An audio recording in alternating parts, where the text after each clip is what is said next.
L'étirement du samouraï, c'est simplement cette position. Il faut être capable de finir dans cette position, les chevilles à plat, les genoux bien pliés, et il suffit de ne pas avoir ni gêne ni douleur. Alors ça, c'est pas facile. Comment est-ce qu'on fait pour réussir? C'est très simple.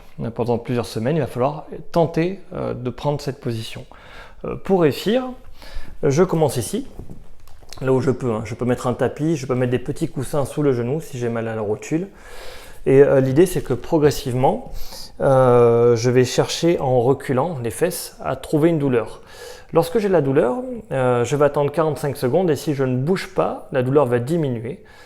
C'est ça l'étirement en fait, on maintient une douleur qui va céder.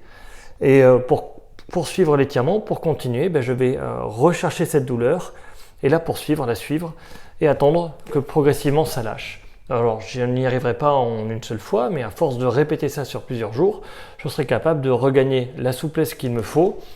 Hop, alors ça prend du temps, mais la souplesse qu'il me faut pour au moins être capable de descendre les escaliers. Ça, c'est 120 degrés.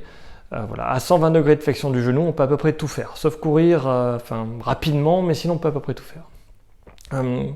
Une alternative au samouraï, à cet étirement-là, si on ne peut pas, il suffit simplement de s'asseoir sur un canapé, sur un lit, adossé à quelque chose, et on peut tirer sa jambe et la maintenir. Et simplement, en la maintenant, je vais sentir une pression quelque part sur le genou, comme l'autre exercice, et je vais attendre que ça passe, et petit à petit, voilà, dès que ça passe, je vais tirer un peu plus. Plus je le fais, plus je vais gagner. Plus je vais gagner, moins j'aurai de frein mécanique sur mon genou, plus je pourrai bouger facilement et sans douleur.